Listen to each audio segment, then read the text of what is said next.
TD numéro 6, exercice numéro 4. Alors, cette fois-ci, on a un producteur qui est défini par une fonction de coût, qui est proposée ici par l'énoncé, et on sait que Q, ce sont les quantités produites.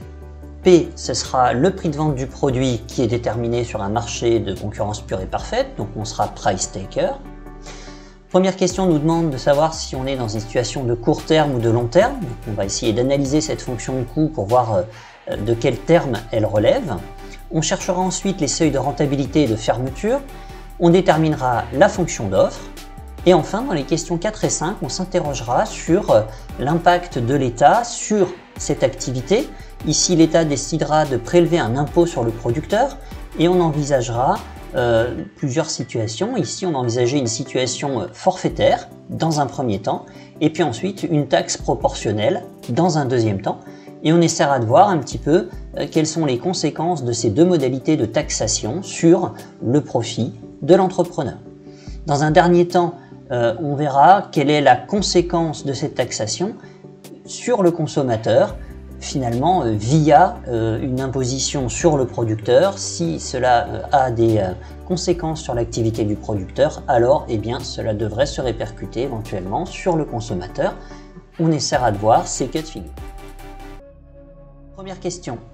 Alors, on nous demande d'étudier la fonction de coût et de s'interroger, savoir si on a une fonction de court terme ou une fonction de long terme. Alors, ce qu'on sait, c'est lorsque une fonction de coût ne dépend pas intégralement des quantités, lorsqu'il y a finalement un coût qui reste fixe, qui est indépendant des quantités, alors on va être dans une situation de court terme. Ici, le coût s'écrit 2Q carré plus Q plus 3. On voit bien que 3 est indépendant des quantités, et lorsque on produit Q égale 0, le coût est quand même égal à 3. Donc on voit bien que même pour une quantité nulle, eh bien, il reste un coût. De la même manière, on voit que cette partie de l'écriture, le plus 3, ne changera pas, est indépendant de la variable Q, et donc même pour une quantité Q qui serait très très grande, eh bien, la valeur 3 reste 3. Donc puisqu'on a une constante, cela signifie que ici nous avons un coût fixe. Si nous avons un coût fixe, cela signifie que nous sommes à court terme. Du coup, notre coût fixe, vous l'avez compris, c'est 3. Quel est le coût variable? Eh bien, le coût variable est la partie de coût qui est proportionnelle aux quantités produites. Ce sera donc 2Q carré plus Q. De ceci, on peut déduire un certain nombre d'éléments. On peut d'abord déduire le coût marginal. Le coût marginal, c'est la dérivée du coût total par rapport à Q. Donc ici, ça nous donne 4Q plus 1.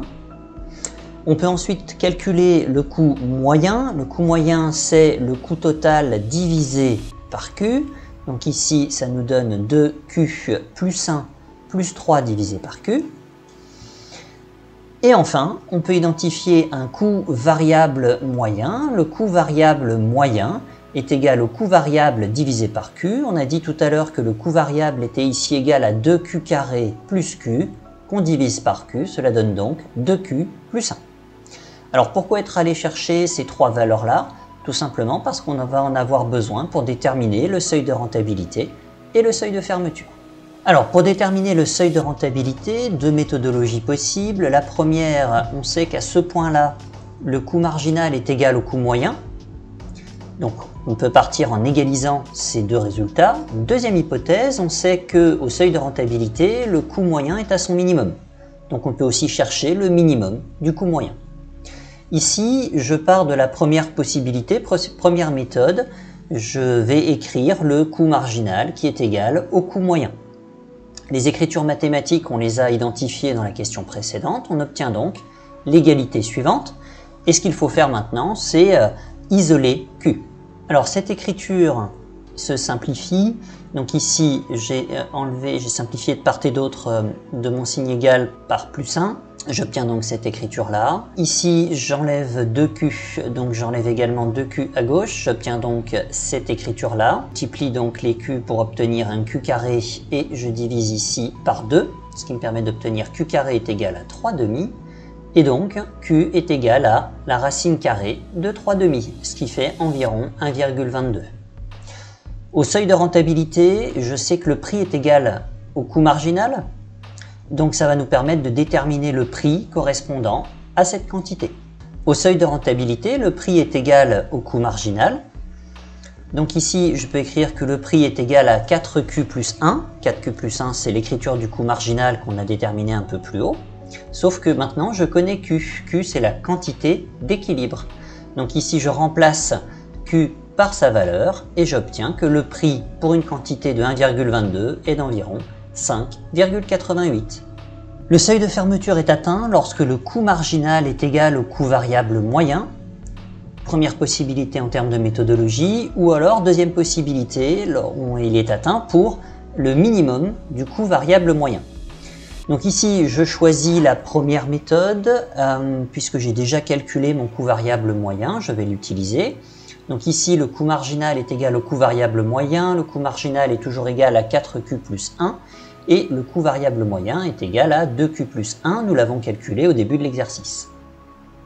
J'isole les variables Q dans la partie gauche de mon égalité et je place à droite les constantes et j'arrive à 2Q égale 0, ce qui est possible uniquement si Q est égal à 0. Donc en fait, ça veut dire que mon seuil de fermeture sera atteint pour un niveau de quantité produite égal à 0, autrement dit l'entreprise ne produit pas. On va maintenant chercher le prix correspondant à cette quantité-là. Donc le prix est égal au coût marginal. Donc ici on a le prix qui est égal à 4Q plus 1, or Q est égal à 0, nous venons de le calculer. Ce qui nous permet d'obtenir que le prix correspondant à la quantité égale à 0 est un prix égal à 1.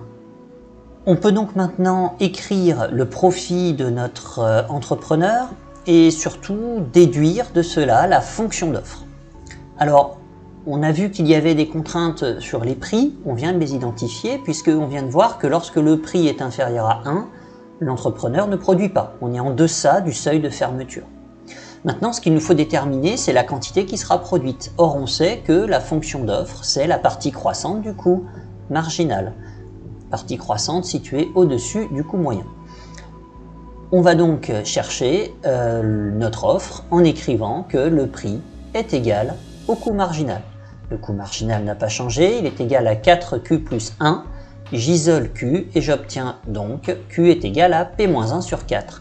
Cette écriture-là nous donne bien la quantité produite par l'entrepreneur en fonction du prix du marché, c'est donc la fonction d'offre.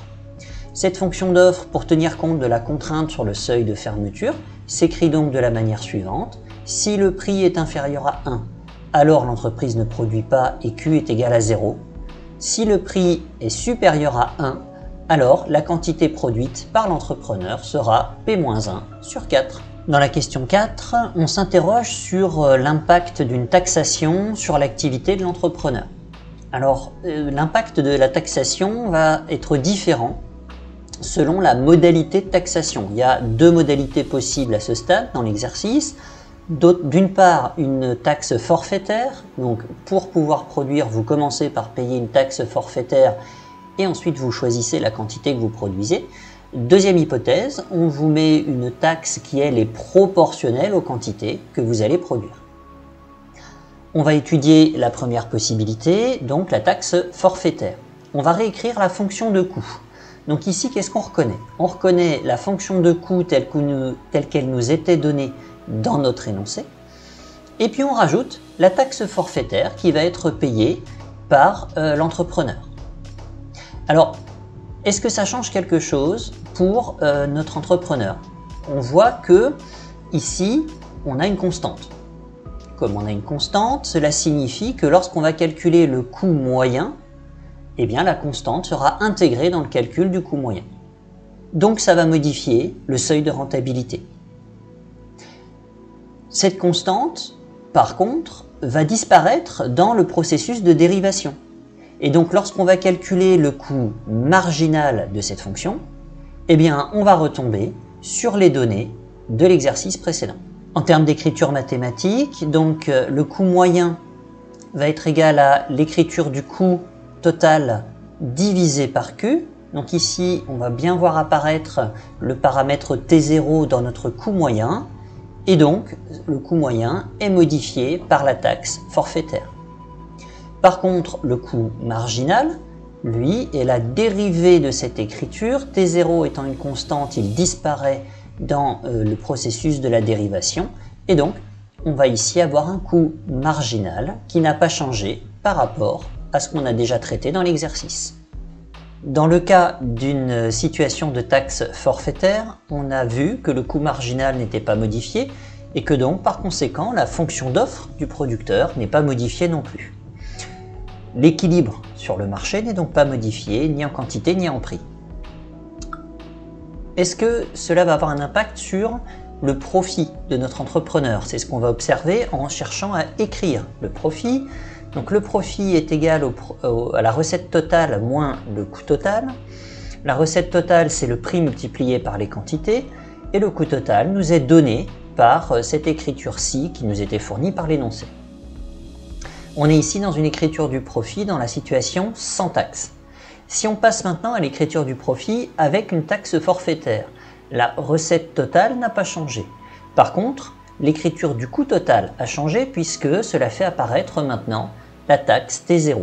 Donc on voit que dans le cadre d'une imposition forfaitaire, du point de vue du marché et donc du consommateur, cette taxe n'a pas d'impact, les quantités et les prix d'équilibre ne sont pas modifiés, et en fait c'est le producteur qui supporte la totalité de l'imposition, puisqu'en fait cette imposition va être financée par une partie prélevée sur le profit et reversée à l'État. Si maintenant on s'intéresse à une taxe proportionnelle aux quantités, eh bien on va réécrire notre fonction de coût qui s'écrit cette fois-ci en reprenant la partie qui était commune à l'ensemble de l'exercice et on va rajouter ici T fois Q. Donc en fait la taxe c'est la taxe qui va être prélevée sur chacune des unités qui va être produite par l'entrepreneur. Alors est-ce que ça change quelque chose sur les coûts marginaux, moyens et les équilibres? Alors le coût marginal dans ce cas-là est la dérivée de cette fonction de coût et le coût marginal sera égal à 4Q plus 1 plus T. Donc en fait par rapport à l'écriture du coût marginal, si on compare à la situation sans imposition, eh bien ici on a un plus T qui apparaît. C'est la même chose si on compare la situation avec une taxe proportionnelle et une taxe forfaitaire. La taxe forfaitaire ne modifiait pas le coût marginal. On voit qu'ici, la taxe proportionnelle modifie le coût marginal et plus exactement l'augmente du montant de la taxe à payer sur chacune des unités produites. Le coût moyen est égal à la fonction de coût divisé par Q. Donc là aussi, on a une modification. Et on voit apparaître ce paramètre T à l'intérieur de l'écriture du coût moyen. Là aussi, le coût moyen va être modifié, il est augmenté du montant de la taxe. Dernière vérification, dernier calcul, qu'en est-il du coût variable moyen? Eh bien là aussi, la partie de taxe étant proportionnelle aux quantités, c'est une charge variable. Et donc on va l'intégrer dans le calcul du coût variable, et donc ça modifie le coût variable par rapport à la situation sans imposition ou alors par rapport à la situation avec un impôt forfaitaire. Est-ce que ça change les équilibres sur le marché? Autrement dit, on a vu tout à l'heure qu'une taxe forfaitaire n'avait pas de conséquences sur l'équilibre de marché, qu'en est-il sur une taxe proportionnelle? Alors le seuil de fermeture, il est toujours atteint lorsque le coût variable moyen est minimum. Et donc ici, ça se produit pour Q est égal à 0. Et donc, on peut calculer le prix qui est sur le marché lorsque les quantités sont nulles. Alors pour faire cela, j'utilise l'égalité prix égale coût marginal. Et je prends la valeur Q est égal à 0. Et donc le prix que j'obtiens n'est plus 1 comme dans la situation précédente, mais 1 plus T. Donc on voit que la taxe, lorsqu'elle est proportionnelle aux quantités produites, elle va venir augmenter le prix de marché. Si la taxe augmente le prix de marché, cela va probablement avoir une conséquence sur les quantités d'équilibre. Alors pour trouver les quantités d'équilibre, on repart de la même égalité que sur cette ligne-là, sauf que cette fois-ci, je vais chercher à isoler Q. Quelles sont les quantités produites lorsqu'on est sur un équilibre avec une taxe?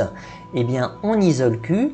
et on voit qu'on a la même écriture que dans la situation sans taxe. Dans la situation sans taxe, on avait trouvé P-1 sur 4.